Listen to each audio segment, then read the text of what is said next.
सरकारी घरकुल योजनेतील रहिवाशांना सौर ऊर्जेच्या मदतीने मोफत वीज देण्याचा प्रयत्न आहे, अशी माहिती मुख्यमंत्री देवेंद्र फडणवीस यांनी दिली।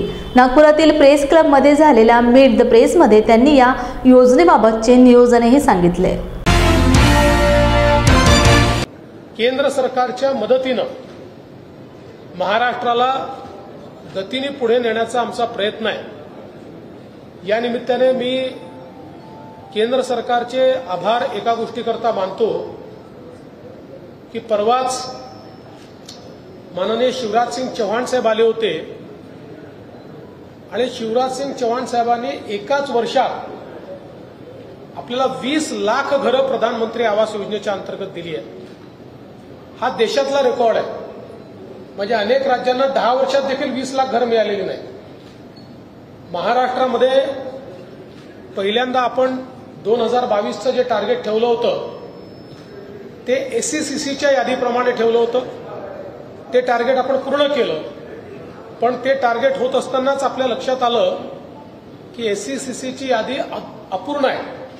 म्हणून आपण केंद्र सरकारकडे विनंती केली की यादी चुकीची बनलेली आहे, 2011ची यादी आहे आणि म्हणून आम्हाला पुन्हा घरांचं रजिस्ट्रेशन करण्याकरता संधी द्या।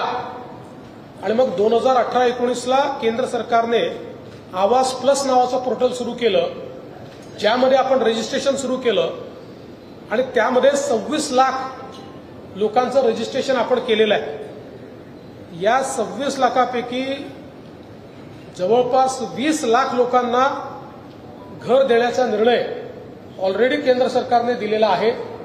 आणि हे करत असताना आम्ही केंद्राच्याही लक्षात आणून दिलं की काही अटी अशा होत्या की ज्याच्यामुळे गावातला गरीब हा काही प्रमाणात 10% हा त्या अटी शर्तींमुळे कुठेतरी अडकलेला आहे।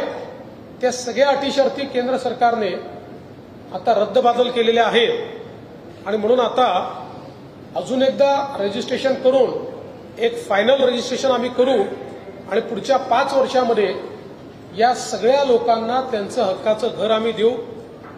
आणि हे करत असताना आमचा प्रयत्न आहे की प्रधानमंत्री आवास योजना असो, मोदी आवास योजना असो, जनमन आवास योजना असो, शबरी आवास योजना असो, रमाई आवास योजना असो, आता या सगळ्या योजनांमध्ये जी घरं होतील या सगळ्या घरांना सोलर द्यायचं, जेणेकरून त्या घरामध्ये राहायला जाणारे जे आहेत त्यांना विजेचं बिलच येऊ नये, त्यांना मोफत वीज मिळावी, अशा प्रकारचा आमचा प्रयत्न हा या पुढच्या काळामध्ये असणार आहे।